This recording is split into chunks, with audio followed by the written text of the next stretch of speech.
The views and opinions expressed on the following program are those of the host and guests and do not necessarily reflect the policy or position of ONTV's management, staff, or board of directors.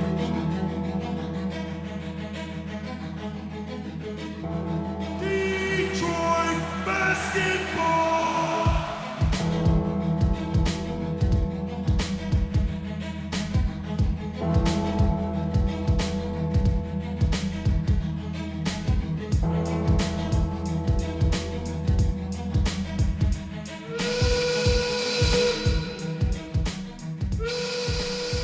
And hello and welcome into Views from the Sideline. Across from me, as always, Malik Hill. I'm Joey Tysick, and we're back into sports. And it was good that, we've been doing every 2 weeks now, because especially this week, because Michigan and Michigan State both had byes. We didn't have to worry about talking about them. But we have had to stress out a little bit about the Tigers. And that's what I wanted to start off with today. But Malik, how are we doing? I'm good. Happy that Michigan is back this weekend. They have a game that they should most likely it should be a blowout for the most part. Mm-hmm. A Wisconsin team that's pretty bad right now. Yeah. Doesn't have a lot of confidence. Their coach might be on the hot seat. So, yeah, some interesting things. Yeah. And then Michigan State's going to get to go against Pat Mahomes Jr., so we'll see how that goes. Big test. Can you say his real name? Can we not do this, please? Hey, man. We have to kill this. We have to. I mean, he needs to be the only person in his own world. We don't need to entertain. We don't need to entertain. It's kind of fun. Is it though? A little bit. Anyway.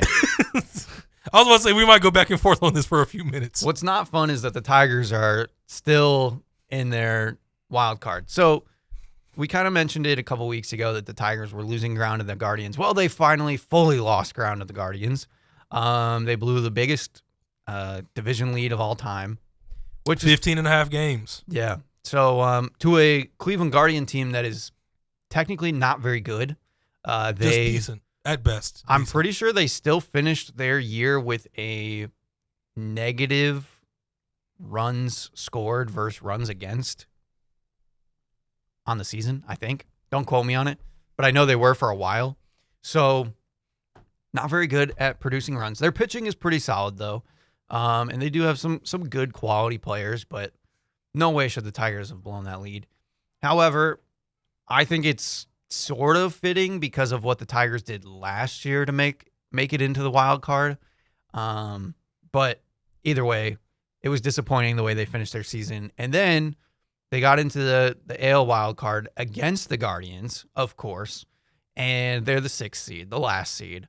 And they win game 1 because of Tarek Skubal is just the best pitcher in the MLB. Still doesn't have a contract, by the way. Confusing. But he throws 14 strikeouts in, I think, 7 innings and just was a masterclass. And they win game 1. Game 2 happens yesterday. And I don't know what happened. I think you do know what happened. Well, you just wish it didn't happen. Yeah, I know what happened. Yeah. What's been happening for almost 2 months happened. It felt like almost every inning the Tigers had a chance to score and just didn't. They had a person in good position most of the game. Yeah. A lot of times it was 2 people in good position. Right. Down to 2 outs. And fail every single time. And so it was tied 1-1 for most of the game. And at some point, A.J. Hinch decided to just get creative.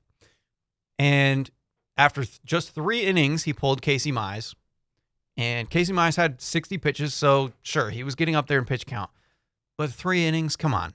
He could have gone in 4 or 5 easily. I know you're trying to play matchups in playoffs, but I don't think it was that bad and that desperate at the time.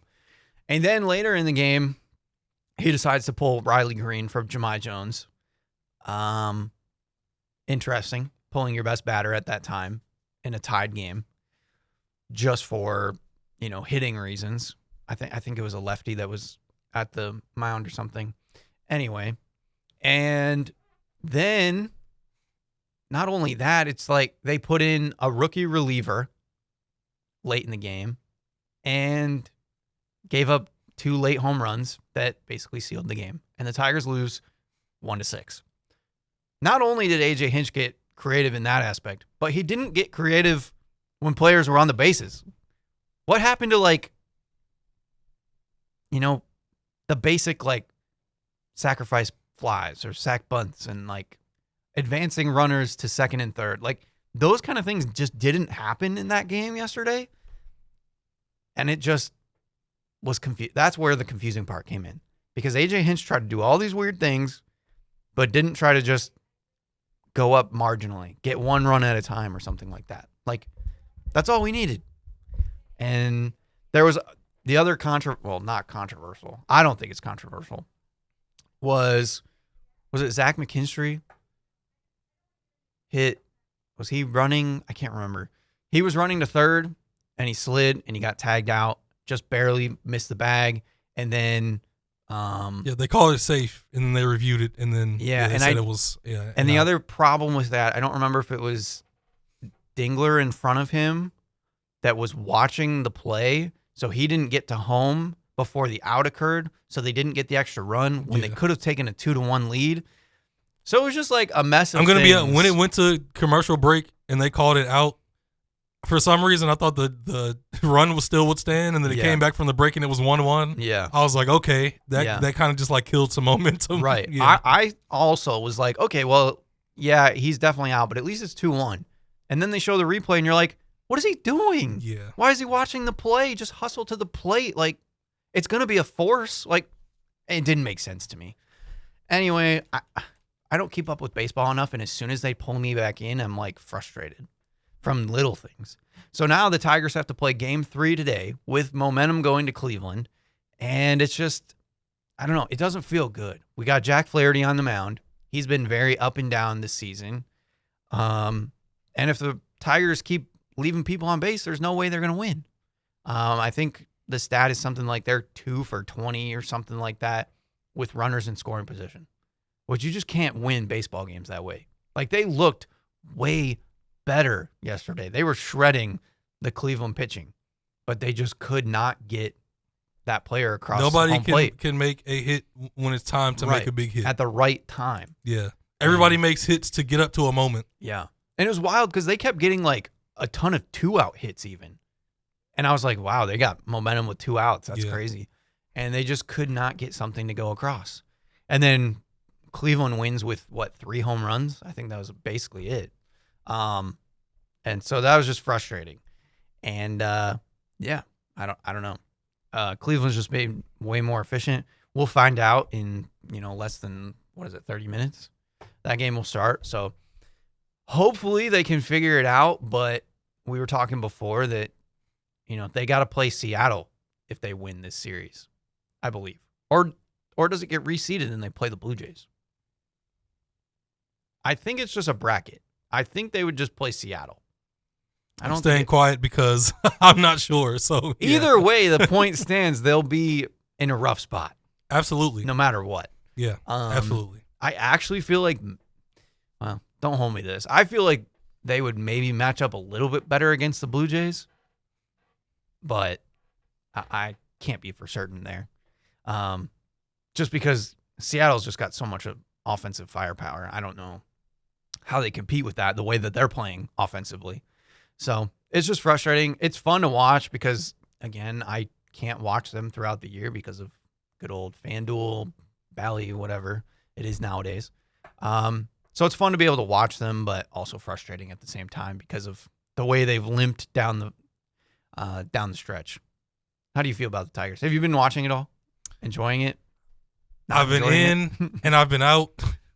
Early in the season when they were going on their run, I was watching, I was enjoying. Mm-hmm. And then they started hitting this skid, so there was really no reason to watch. Yeah. Who wants to watch a bunch of supposed good, very good young players go cold all at the same time for over a month and a half? Yeah. And then don't make a move at the trade deadline. Exactly. It's just like Tarek Skubal was the only reason to watch if he was playing. Yeah. And I think you're being way too nice on AJ Hinch saying he was creative. Well, I think the best thing to say was every move he's made was weird, but you did say weird. Yeah, I would say creative in quotes. And it was just borderline, just bad decision making. Yeah. Like, just constantly switching pitching. Mm-hmm. Like you said, taking out Riley Green. It seemed like he had no confidence in anything. Yeah, it's weird. He was just throwing stuff at the wall to see what stuck. Right. Yeah, just trying to get something going, I guess. But when you put your best hitter on the bench, like, I don't know what you're expecting from there. Who gets confident at that point? Yeah. Is Jahmai Jones even confident at that point? Right. Like, Right. You're Yeah. not confident in your best hitter when it's a tied game, even though the matchup may be slightly disfavorable. Like, I don't always love quoting 97-1, but they did mention, like, Mike Valenti had said, does Aaron Judge get pulled out in a game because of a bad matchup? No. Your best player, you don't pull your best player. It just doesn't make sense. So I don't know. It's weird, but hopefully they can a very winnable figure game. something out. A very Yes. winnable game yesterday Yes. that they lost control of. Yes. And what was that replayed return? I can't find the words. I The don't play know that got what- turned, the play that got called back, Yeah. and taking the point off the board. Mm-hmm. Did that change things some? Yes, Yeah. but you still should be able to rebound from Right. that. But it It's was just the not right. completely- It was also the right call. Yes. Though. So like, if it was like too close to call, then maybe I could see it.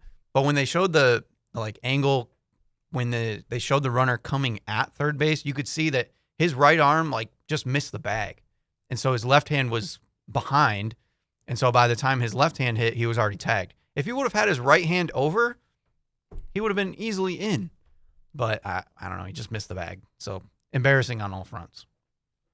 Anyway, Yeah, I feel like even if they win today, I told you before this, I feel like Tigers fans might. Some people will be excited, but then the series is going to start, and it's going to be like, okay, yeah, they're the same team. Well, like, why did we get excited? it's hard though because so, yeah, they might get excited game one because you have Tarek Skubal back on the mound, and he might dominate like, again. what are the chances any of these guys go on a hot streak hitting? What are the chances? Right? I don't know. After all this time, Yeah. you'd hope. Mm-hmm. And I guess you just have to have blind faith, which I'm not a big blind faith guy. So, No. yeah, I need to see some type of, Yeah. something to give you, Mm-hmm. And I don't know ballparks too much anymore, but like if they go and play the Mariners, that's a pretty big park. Like that isn't. I feel like the Mariners have a similar layout to Comerica. I don't know for sure. Don't quote me on it, but I always feel like they're hard to hit home runs out of. But maybe I'm wrong. I don't know. Anyway, hopefully the Tigers can get it done. We'll probably keep an eye on that today, but we'll see. Not super hope. hope for a miracle. Yeah. Hope for a miracle, I guess. Yeah. Michigan and Michigan State football. They're back this week, like we mentioned. Michigan playing Wisconsin. Michigan State playing Nebraska. Not so big of a game for Michigan. It's another game where they just need to get it done. Pretty big game for Michigan State, though. This is another litmus test. Like Nebraska's, they're a pretty good Big Ten team. So if you can hang with them, beat them, then I think, I get a little bit more confidence. Just a little bit. But they're still on a little bit of an upswing. Michigan, Wisconsin, what do you want to see? So, first, I think I have to recap the last game they played. True. Michigan beat Nebraska. I don't think the score fully indicates what type of game it was. Michigan honestly dominated for most of the game on both lines of scrimmage. Mm-hmm. This was the first time where they looked like a Michigan football team where the D-line was getting constant pressure. Yeah. The O-line was making a lot of space for the run game. Justin Haynes had another really good game. He's turned into one of the better backs in the country at this point. Jordan Marshall finally got a lot of confidence. He had a big run for a touchdown. Bryce Underwood didn't have to do a lot, and part of it is because the receiving core isn't that great. But when it was time to make a play, he made it. The Nebraska defense left him wide open for that 30-yard touchdown run, but he made a play. He made throws that kept drives going. It was a good win. You have the Hail Mary at halftime, which was just absurd. Giving that up makes no sense.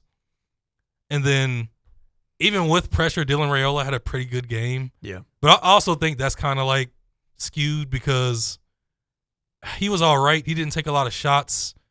And the way he plays, do you feel like it's frustrating watching him play? A little Because bit. he has crazy arm talent, but he rarely ever drives balls and like puts like heat on a ball. Yeah. He likes to stand back and sidearm and like fling and touch balls. Like he never puts it like hard balls, putting it where it needs to be, hitting a guy in stride. He rarely does it. It's kind of weird to watch, but he still played a good game. But yeah, like I said, Michigan, constant pressure. I think they had 6 or 7 sacks. Several guys were able to get out there. I think Jayshon Brandon was kind of turned into one of the better pass rushers in the country. Yeah. He's a freak athlete. They put him on the edge. He's in a really good position, and he's really making it work. So, yeah, even though it ended 30-27, Michigan, they impressed some people. They looked like a classic Michigan football team. Yeah. And there's a lot of things to build off of from that game. Right. So going into this game against Wisconsin, like I said to start, Luke Fickell is in a very tough spot right now. Now, he's also very unlucky because this is the second year in a row where he brings in a quarterback from the portal that's his starting quarterback, and he gets hurt within a week. Last year, I forgot the name of the guy last year, but this year it was Billy Edwards, who they brought from Maryland. Pretty good starter last year for Maryland. They made it to a bowl game. He starts week 1 this year, gets a lower leg injury. He's been out ever since. Yeah.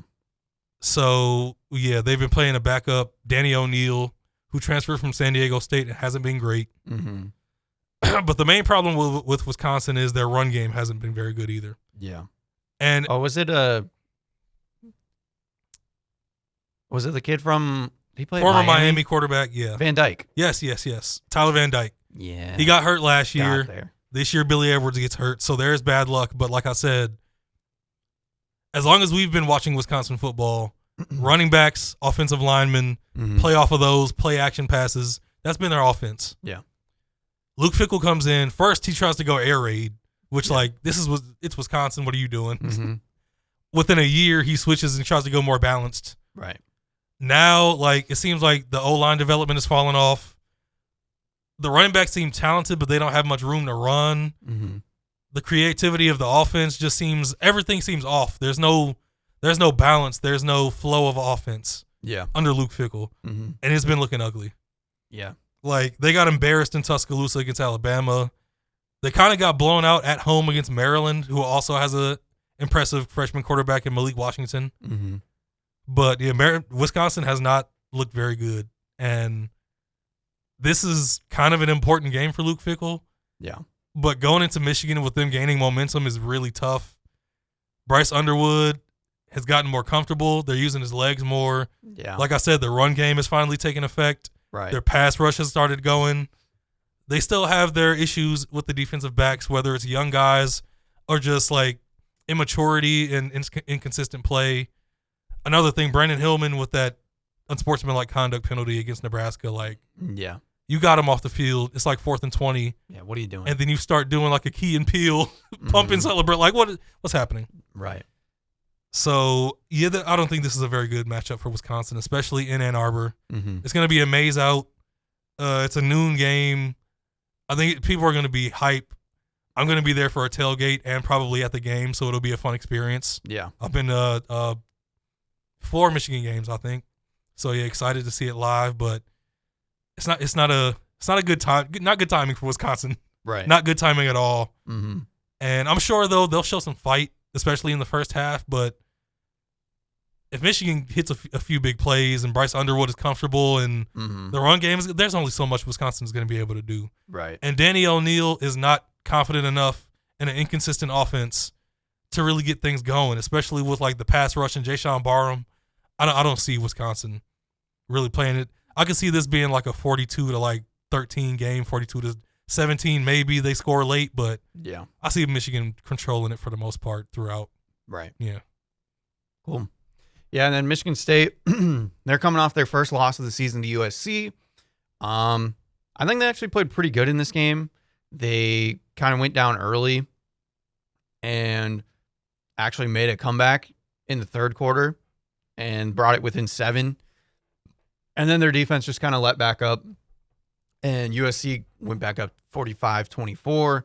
And then at the end, they got a big play from Amari Kelly, 75-yard pass to close close the door a little bit. But by then it was pretty much the end of the fourth, and they lost 31-45. So the takeaways are that their offense is still good. They can compete with top teams offensively. Aiden Childs still has been very good at managing the game. He's only got one pick on the season. He's been the major positive. He has taken a step, and that's kept them in games and won them games. Like Boston College, that won them that game. Right. Although there was the weird stuff against Western Michigan and Youngstown State where the offense kind of sputtered, and but he's been the main positive. Yeah. And then, they do have Nick Marsh is still like, I don't know what his status is right now. Like, he's definitely still not 100%, but I think him after the bye week, he should be good to go. But he was a little banged up here and there, so hopefully he's back to feeling good. And then again, the offense, like, they've been solid. They can put up points. It's just the defense. Like, can the defense get stops? I think they missed on so many picks in the portal, and the recruiting has. I mean, you're only in year 2 of Jonathan Smith, but like the development doesn't seem there, and with the lack of pass rushing, like, I think a key play of that USC game that kind of like put USC in the driver's seat position in the third quarter when Jaden Maeva, I think it's like 3rd and like 12, he drops back. There are like 2 or 3 like rushers that get in the pocket. Yeah. And Jaden Maeva takes a step back. MSU player goes by. He takes another step over. They miss him again, and then he completes a pass. Yeah. And they just can't get off the field. Their defense can't get off the field.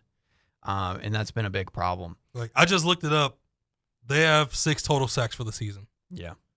Compared to just talking Michigan and Michigan State. Michigan has 14.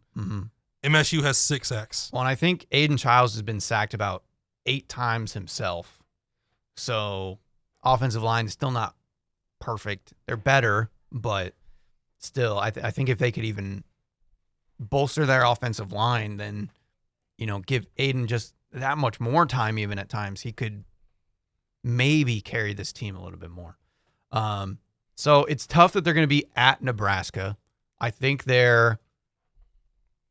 Nebraska's favored by 10 or 11. The spread is 11.5. Okay. Yeah. So that's tough.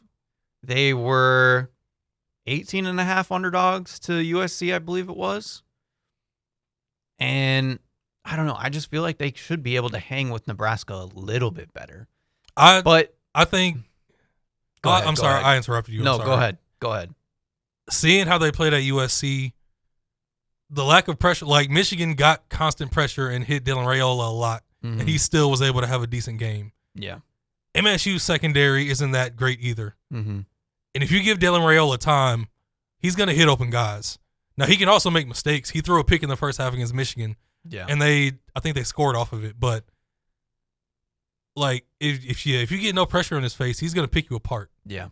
For the most part. Again, that's the hardest part. Like, they let USC go on a lot of long drives. Yeah. And they just could not get stops. If they can figure out a way to get a stop and just take a lead, I'd give them a chance. But you're right. Like, they need to figure out a way to get pressure. And being at Nebraska again, it's tough. It's a tall task. But again, this is a good litmus test for them again. Like, USC was a good start to see oh, okay, they can kind of hang with the big guys. They're not quite there, obviously, but they can at least put points up. They were in that game against USC at one point and, just kind of fell short towards the end. But again, it kind of harkens back to what their problem has been this season. Like, second halves have been a struggle for them. They were hanging with them for the first half. Then the second half comes around. They got to make another big comeback just to even make it close. And then they fizzled out again, and then USC kind of took the reins once again. So, yeah, I don't know. It's definitely going to be tough. Dylan Raiola is good, and Nebraska's offense is good. So this could be a high-scoring game, which could be fun. Yeah, the over-under is 53.5. Let's see. Yeah, that's a lot of points. I might take the over, though, still. It could go over. Yeah. 4 o'clock game. I don't know. Again, if they just beat that spread, I'll feel good about this game. If they lose by like a touchdown or something, I think I'd feel good. Would not feel good if they get blown out. But again, just show me something. This is a game you just show me something. If you win this game, that's amazing because next week you got UCLA. That should be a tune-up game. Which should be a layup. Yes. And then you go to Indiana, which is you're brutal. The two after that, tough, even though you got Michigan at home. Right. But I was just about to ask, you go first and then I'll go. Depending on if they win or lose this game, how do you feel about the slate after? Mm-hmm. Okay, so because we both agreed UCLA mostly a tune-up. Right. They're just a mess right now. Indiana, that you could usually chalk that up as a letdown. Yeah. Tune up into a letdown. Yeah. So they split those. Michigan State. So you could either be 2-1 or 1-2 going into Michigan. Right. Yeah, it's gonna be tough against Michigan. Again, I always give them a chance because of the rivalry, and it's at home. Still very tough. Yeah. Minnesota just beat Rutgers in a shootout, so Minnesota's showing signs of life. Right. So that's another, like, where are we? Like, both of those teams could be middle of the Big Ten. Yeah, like, we don't have to hit, like, the last 3 games, but, I'll just, like, the few games after, just wondering how you were feeling, depending on how this one goes. I feel like if they win, obviously there'll be more of a good vibes going. Yeah. But I don't know if it's going to change again because, like you said, UCLA is 0-4, Indiana's 5-0, so those are like big swing games. And even if they lose, like if they lose to UCLA after they lose to Nebraska, the season's over. There's no way in hell they lose to UCLA. I'm just saying, right? That's why their offense is too good. Right. UCLA just lost to Northwestern. So that's why I don't feel like it does a whole lot for their season. Indiana, you're expected to lose. Like, that's not going to do a whole lot to your season. Now, I do think there's a chance where they could score like 24 against Indiana, and it looks interesting, but Indiana's most likely going to score like 35-40. I think more MSU. so this game is big for like where they would sit as far as like a bowl game goes. Yeah. Because if they win, they'll be 4-1. It's a huge confidence booster. They could beat UCLA, they'll be 5-1. Lose to Indiana 5-2. Then you can basically take the Michigan loss, be 5-3. Then you just have to win the 50-50 games. Then if you beat Michigan, and it's all wheels up. Yeah. And you basically can make a bowl game, and then you feel really good against Iowa at that point. In my opinion. Penn State, probably not. Maryland, starting to not look so good.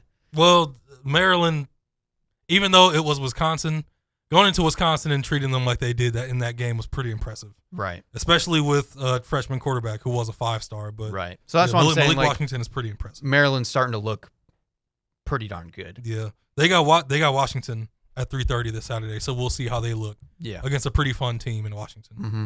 But yeah, this could be a big swing game for their season, to be honest. Just to, again, if they lose and it's close, no big deal. If they lose by a lot, that could hurt the momentum, I think.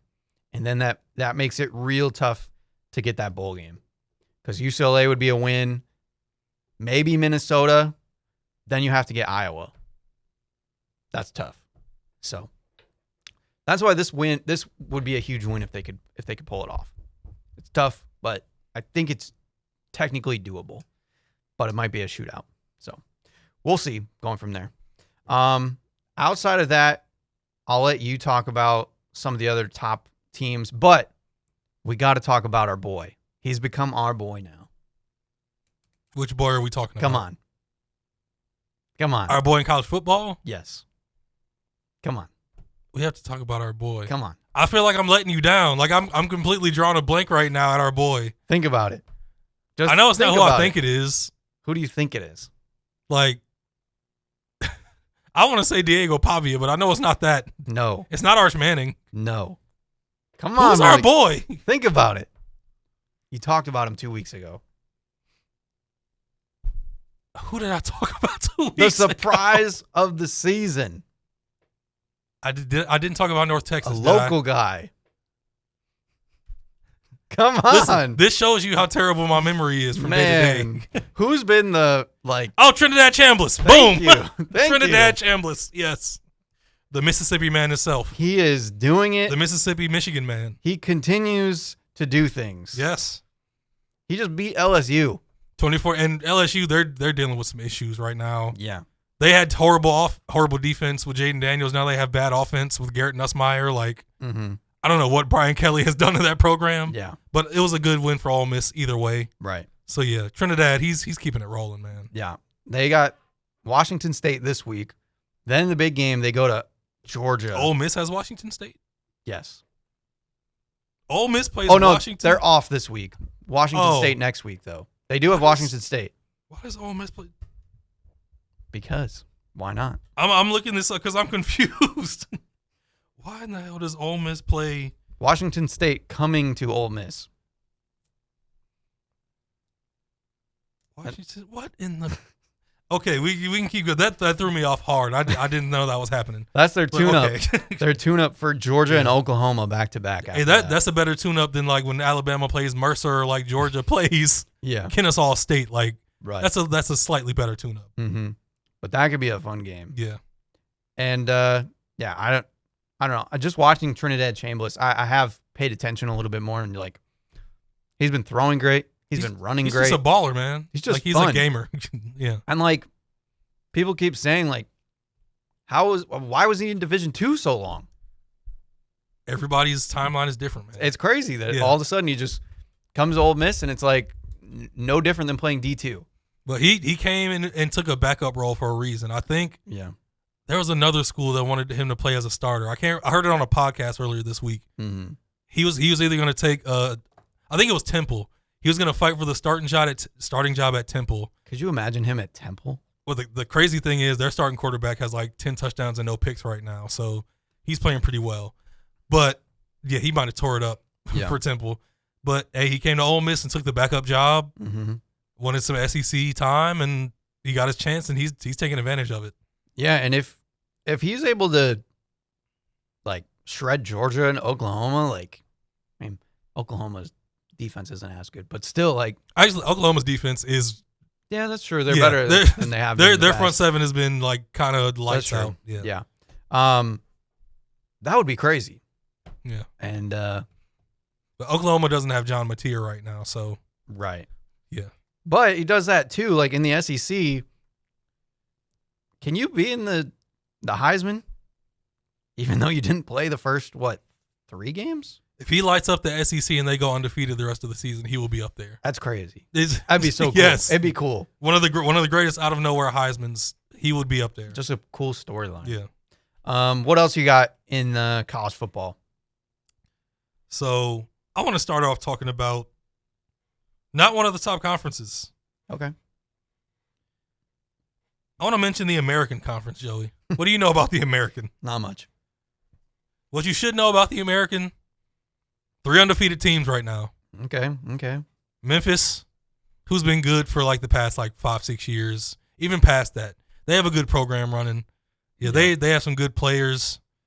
North Texas, maybe having their best season in program history. One of my favorite watches. And a hell of a story of their quarterback, Drew Mestemaker. Until their bowl game last year or earlier this year, Drew Mestemaker had never started a game even in high school. He played for JV, never started varsity, walked on at North Texas as a quarterback, started and balled out in their last bowl game, and now he has like 14 touchdowns to no picks. He's like 6'5", like 215. Like he has game. Yeah. But he just came out of nowhere. And they also have another player, I'm going to give you a name to watch out for. Okay. Freshman running back. A guy that kind of blew up like late in the recruiting process. Kid from Texas named Caleb Hawkins. Okay. He has 42 carries for 307 yards and 7 touchdowns right now. 7.3 yards per carry. Not bad. He's 6'2", almost 210. Wow. Okay. True freshman at North Texas. So they got some things going right now at UNT. And lastly, Navy. Yep. Last year, know Army about that Army had their magical run, put up a bunch of touchdowns and yards. This year, Army's I mean, Navy's 4-0, 3-0 so far in the American. Mm-hmm. And just shouts out to the American. Okay. Just lighting things up right now. 3 undefeated teams. Mm-hmm. I think by the end of the season, they'll probably have 2 teams fighting for that G4 spot, for a playoff spot, and that's pretty interesting. Yeah. Love it. So Virginia upset Florida State last week. Okay. One of the most dangerous and exciting field rushes I've ever seen. I did see that. I didn't know what game that was a part of, but it was all over All Twitter. of the fans were waiting right behind the end zone. Yeah. For the final result. Thomas Castellanos threw it in the end zone on 4th and 12. Mm-hmm. Virginia picked it off, and as soon as the players hit the ground, every fan ran full speed onto the field. Yeah. There were some guys laying on the ground. Some people thought some players might be in danger. Yeah. Like I said, it was pretty dangerous, but it was also pretty fun to watch. It was wild. Right. Fun for Virginia. Mississippi State was terrible last year, and they're really fun right now. Now Tennessee beat them. Mississippi State, I think, is 3-1. Mm-hmm. So, but they're a really fun team. So watch out for Mississippi State. Alabama beat Georgia. Ty Simpson is one of the best quarterbacks in the country. Mm-hmm. I think he's climbing up NFL draft boards. Yep. He's efficient. He's accurate. He's always on time. He's playing great football. They won at Georgia too, which was impressive. Right. Oregon won at Penn State in a whiteout. Dante Moore looked really good. Mm-hmm. Detroit kid started out at UCLA. Now he's starting at Oregon. Yep. He was like 25 of 39 for 29 of 39 for over 300 yards and 3 touchdowns. Mm-hmm. Nothing like spectacular, but clearly efficient, accurate. Never made any big major mistakes. Yeah. And doing that in a whiteout at Penn State is very impressive. Mm-hmm. Drew Aller isn't very good. They were down 17-3, and a lot of fans were jumping off ship. They made a comeback, tied at 17-17 in regulation, went to overtime. I think they ended up losing in double overtime. Drew Aller threw a pick to Dylan Thiemann, one of the better safeties in the country. But their offense just hasn't looked very good. Mm-hmm. Their running back situation is strange. James Franklin is still looking like an overrated guy. Yeah. So Penn State fans are kind of losing it, and as a Michigan fan, that's pretty funny. So shouts out to Penn State. Last few things. Notre Dame destroyed Arkansas, and Sam Pittman got fired. Yeah. So Arkansas is looking for another coach. Good luck to them. Mm-hmm. Another coach got fired. Yeah, I'm trying to think. It was a big name. Who was it? Who's the other coach that got fired? Shoot. Yeah, I remember hearing about it. The coach for Virginia Tech. His name is escaping me. Like names always escape me. Mm-hmm. But Virginia Tech got smashed by Old Dominion and just looked terrible to start the season. Brent Pry. Brent Pry got fired. Funny enough, the next week under interim coach, they won at NC State. So they're 2-3 right now and still has a chance to make a bowl, especially because they're in the ACC and that conference is very silly and overrated. But yeah, Brent Pry and Sam Pittman both got fired. Virginia Tech and Arkansas are looking for new coaches. Mm-hmm. It always sucks when you lose your job early in the season, but Yeah. when you're out there getting embarrassed and bullied, there's only so much you can do. Mike Gundy got fired. That was the one I Listen. was thinking of. Mr. I'm a man, I'm 40. Yes. The guy that told Famous. us that the mullet was still fashionable and never gave it up. Mm-hmm. He is a case of NIL changing the game.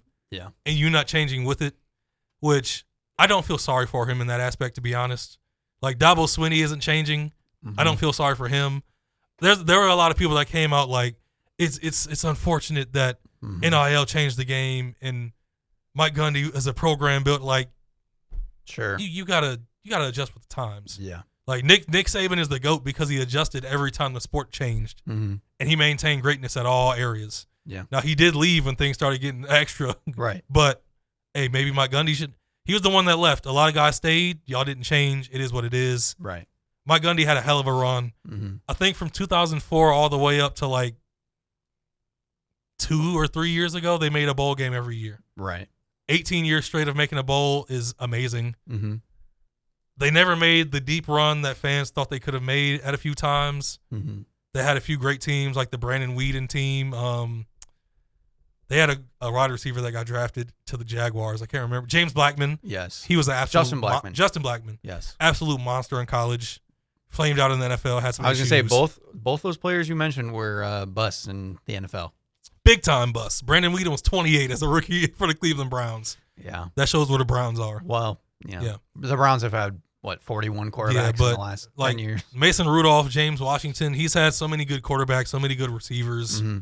He had a great run at Oklahoma State. So shouts out to Mike Gundy. Yeah. Somebody hire him right now to get on a pregame show for Fox. Yeah.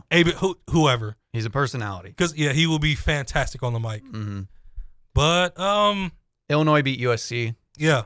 Big one for the Big Ten. Really good recovery for Illinois beating it after they got destroyed by Indiana. I can't remember. Were you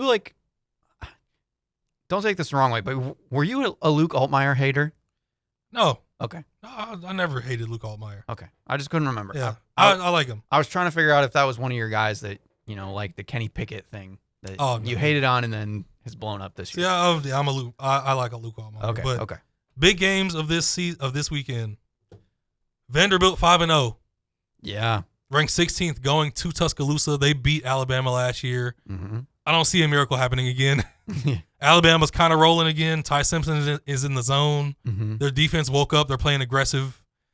So Vanderbilt might not get slaughtered, but Alabama, I predict something like 38 to 24, Yeah. 38-28. Mm-hmm. Yeah, I predict the Alabama win. That's another big game besides that one. Miami, Florida State. Mm. Although Florida State lost to Virginia last week, they're still big time hopes. Yeah. Miami at Florida State. This is a rivalry that goes back to the 80s and 90s. Mm-hmm. And they're both finally pretty good to really good again. Right. Miami's ranked third, 4-0. Florida State fell back to 18 after losing to Virginia, but they're still pretty good. It'll be a big time, primetime game. Yeah. So, tune in to Vandy, Alabama, Miami, Florida State. And I think there's one more that I'm missing. But those are the big primetime games of the weekend. Yeah. Texas at Florida is interesting, but Florida sucks. That's just seeing if Arch Manning plays well in the swamp. Yeah. And doesn't fold under the pressure, basically. Mm-hmm. Yeah, so it'll be another good weekend of college football. A couple of really big games. Yeah. Yeah. Cool. All right, on to the NFL. We don't have much time, I think. What? I said, do we have much time left? We got 15 minutes. Oh, okay. So we're not All right. bad. The Detroit Lions. Hey, man. They're back. Right when everybody was starting to doubt them. How does it feel from week 1 to now? Oh, it feels Oh, lovely. even with the Ravens seeming like they're imploding, Yes. they still have a ton of talent. But Yeah, they won in Baltimore, and they still look like a good team Right. against the Lions. part of that implosion could be the Lions demoralizing them. Yes. Partially. So 7 sacks against Baltimore. yeah. Big time run game got going. Everybody made plays when they had to. I was gonna say before we left last time we did the show, we were talking about the Lions getting ready to play Monday night against the Ravens, big game, and they looked dominant. Now the score was 38-30, so it was closer than it. Lamar Jackson is still going to make plays. The score was closer than the game was, though, too. The Lions ran for over 200 yards. David Montgomery was huge in that game. They had how long was that drive? Was it 18 plays? Yeah. 10 minutes? 95 yards. One of the best professional football drives you will see in the past decade or so. The Lions just they showed it to you. They had multiple their first drive that they did it on 18 plays, 98 yards. Yeah. And then later in the game, late in the fourth quarter, or early in the fourth quarter, 7 plays, 96 yards.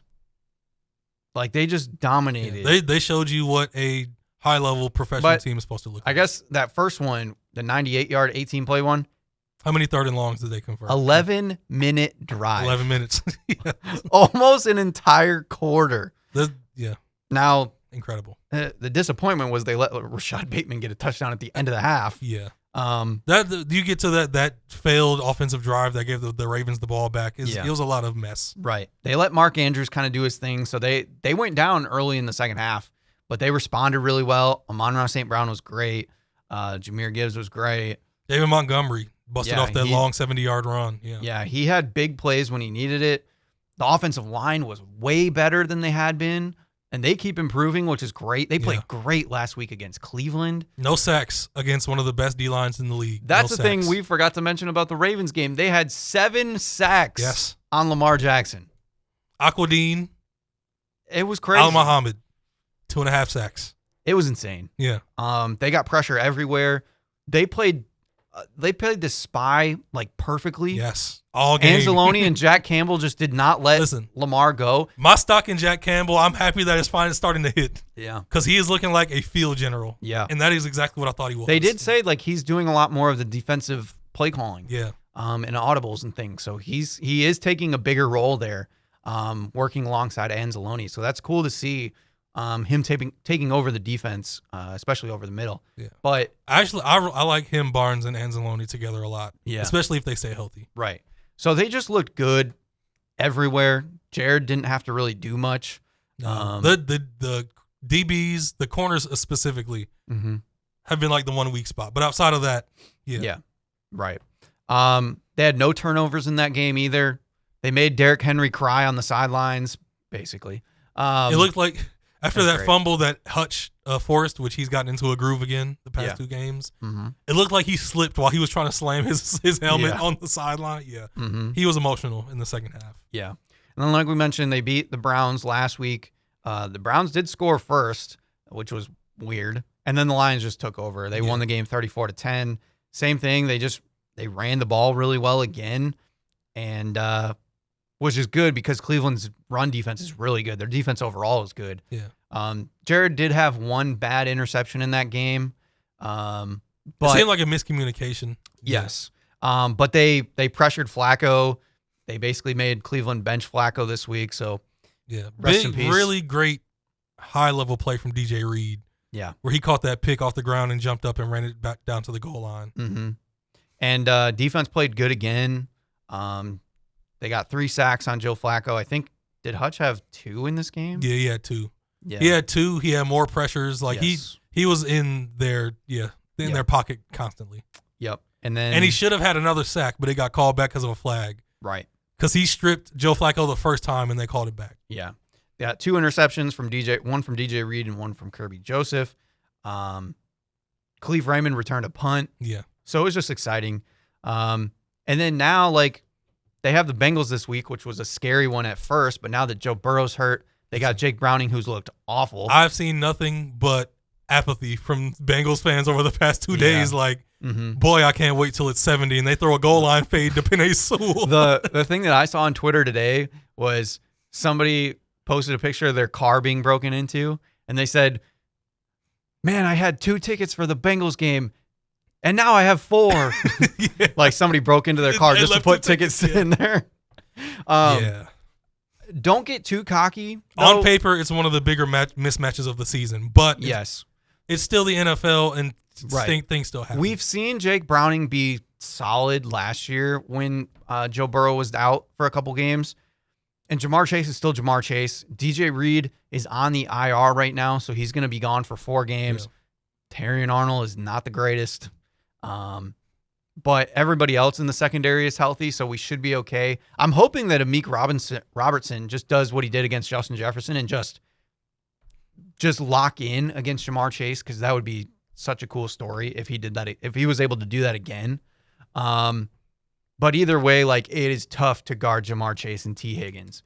At this point, I think I trust Kelvin Shepard to Yes. cook something up, because what he's done the past 2 weeks on the defensive side, it kind of seems like he was made for this. And we know the Bengals' offensive line is awful. Oh, so yes. So they can dial up pressure and be able to get to Jake Browning. Exactly. And it only takes so much pressure for him to break down. Yes. And do some strange things. Yeah, and he doesn't throw the ball deep very well, so you don't have to worry as much about the deep shots.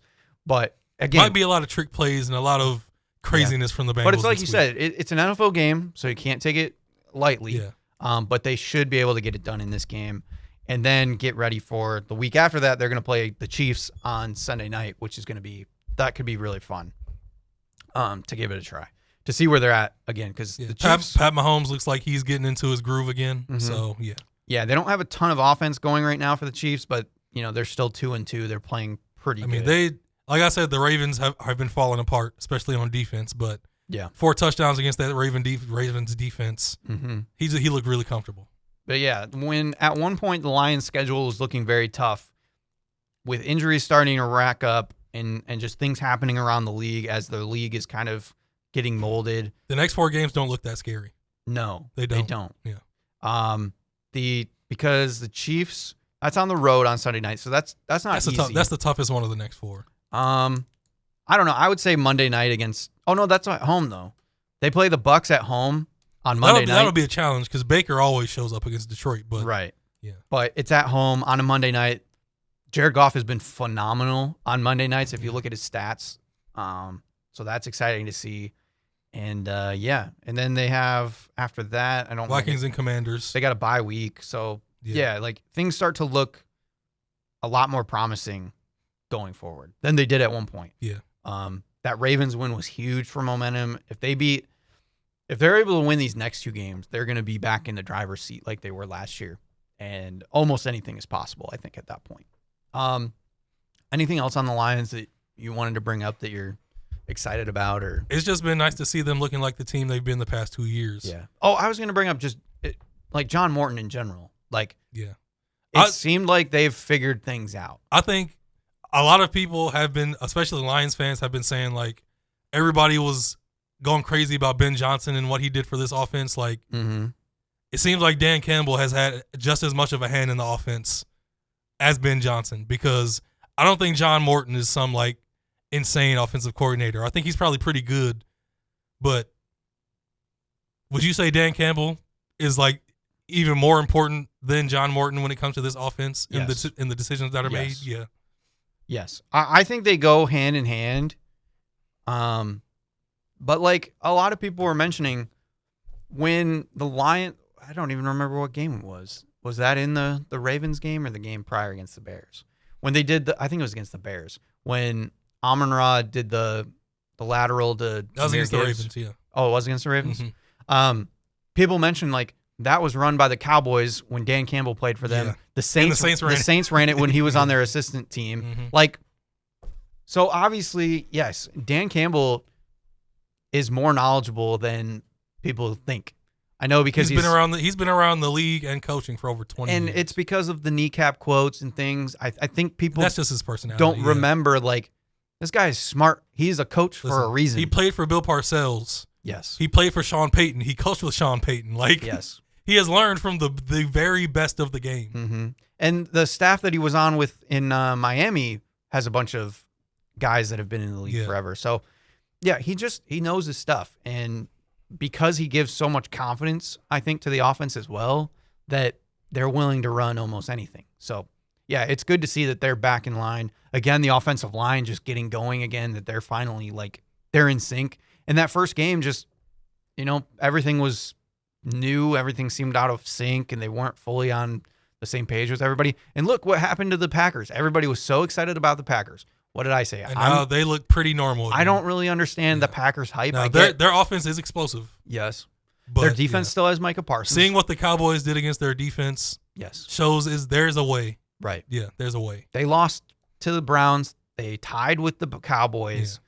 Like, they're okay. And again, their time management at the end of that Cowboys game was awful. Terrible. Like, they probably should have lost that game. 1 second left, by the grace of God, that they have a second left. So you have Jordan Love throwing a awful pick against Cleveland, the time management issues against Dallas. Like, this is what I was talking about with why I don't understand the hype behind Green Bay and like Jordan Love. I get that there's like talent there, but there's also just silly mistakes with this team year in and year out. So I don't know. The Lions are definitely in control of the North again. They need to keep it rolling. Don't let your foot off the gas. But I think Lions fans can relax now. Yeah, I still wouldn't think it's an issue if they won 10-7. Seems unlikely now. Most people predict they seem better than 10-7. Yes, but if they go 11-6, I don't think there's any reason to be ashamed. Right. They still play the Eagles. Mm-hmm. They could still lose to the Bucks or the Chiefs. Like, they're still losable games. They play the Rams late in the season, I believe. Like they're still challenging it. Even Pittsburgh could be a challenge. Yeah. Yeah. But winning the division games is what matters. Right. Yeah, they have the Rams, the Steelers. Steelers game is at home. I'm not as worried about that. Yeah, that should be a win. Like maybe Cowboys at home. That should be a win. Last game of the season on the road to the Bears maybe could be tough. Yeah. They've improved some, but they're still the Bears. But like most of their trap games, like the Cowboys, that's at home. Steelers, that's at home. Yeah. At Vikings and at Chicago back-to-back to end the season is tough. Even if Yeah. the Giants get something going, that could have been a trap game. That's at home. Yeah. So, like, Mhm. I'm not too worried. They could drop one to the Commanders or something like that. And, yeah, like 11-6 would be very doable. But it's exciting times to be a Lions fan. 3 of once their again. last 4 games are away. That'll be really Yeah. interesting to see. But I think that's a good test going into the playoffs, It is. having all these road games. Mhm. And then hopefully being able to secure a home playoff game and come back home. And with the disappointment of last year, hopefully be able to, make something happen. But glad to see the Lions back on track. Anything else in the NFL world that you want to touch on? If not, it's fine. There's a lot of injuries. That's the annoying part. We don't have a time for this full conversation, but there's something I brought up to you through text last week. What happened to quarterback play? Oh, yeah. It's hard The to game has changed, and it's leaned towards offense. Yeah. And that has not, made it so quarterback play is better. Yeah. Like, when it was more balanced and you could play tough defense, Mm-hmm. quarterbacks had to think the game. Right. Now it's more about talent and, Yeah. It is a tricky and it's a long discussion that we could have another time. Mhm. But in short, the way that I always respond is that defenses are playing a lot of zone, so you're not getting as many big plays. And all of a sudden we're starting to see a resurgence of running backs being good. And I think it's because of that zone. So I feel like we're just in a swing where it's just not the priority and you don't get these big plays. So you're not getting these outlandish numbers. Now, the thing that you brought up as a counter was you're not seeing the decision making from quarterbacks that we are used to in the past. And that I can agree on. That I feel like that's the problem with too much talent, is that sometimes guys are relying on their arm too much where they're not thinking. Yeah. And there's definitely you don't want to overthink, obviously, but there is this decision making process that made guys like Drew Brees so good. So yeah, it's interesting, but yeah, that's a deep discussion. Watching Trevor Lawrence pisses me off. Yeah. See CJ Stroud, his regression, their O-line is disgusting. Yeah, they But got a lot of problems. Even when he has time, he's missing dudes, and it's Mm-hmm. it's so much inconsistency with quarterbacks today. It's strange. Oh to my watch. gosh, and even he's not a star or anything, but he's been a solid quarterback. And watching Geno Smith last week, 2 of the worst interceptions I have seen in a long time. It's a head scratcher. Just It really is. looking at Jacoby Myers the whole process and just still throwing it. I don't understand. Brock Purdy, I know he was a little banged up last week too, but he threw one over the middle to, I think he was trying to get it to Ricky Pearsall or something. Maybe it was Juwan Jennings, one of those guys. And there's 3 defenders around, and you're trying to put it in the tightest window. And I don't even know if that window was really there, even if he threw it as hard as he could. I don't know if it was there. And watching him throw that ball, you're just why? Why? And I know, mistakes are going to happen, but Listen, stuff like this, it's extended the careers of Joe Flacco and Matthew Stafford, and Jared Goff is still young, but he might play 6 more years if he stays healthy, because he's the last of the Mohicans, the guys that think the game. Yeah. Timing, accuracy. Right. Put this right here. Mm-hmm. The whole offense is in sync. Those guys are still going. It's another question that you could ask, and this is where it gets into the deeper discussion. Is the problem because guys can use their legs, and that's a fallback for them, that they don't work through some of the processes? If they go through their first and second reads and they say, oh, it's not there, I'm on the run. Is that causing the problem there, the disconnect? I don't know. Like you said, it's a much longer conversation, but I just had to bring it up because it's a been good weird one to watch. Yeah. Yeah. So with that, we'll be back in 2 weeks. More recap. We'll let you know if the Tigers are still playing or not. And then more Michigan State. I believe we'd have to preview the Michigan State game in 2 weeks. Probably, yeah. So that'll be fun to do after a couple big games for both these teams. And then Michigan goes to USC after they play Wisconsin. Yeah. So we'll have some big updates for those. And then obviously the Lions, I think this week is important. Just must win, of course. You don't want to fall to the Bengals. But then we can also recap the Sunday night game against the Chiefs, which is another good test for the Lions, just because it's a team that's been there, a team that we've have like a weird pseudo rivalry going with at the moment. So that should be fun. But this has been Views from the Sidelines, and we'll see you guys in 2 weeks. Shouts out to Indiana Jones in Indianapolis and Adonai Mitchell. What's wrong with you? What? Why? Too soon.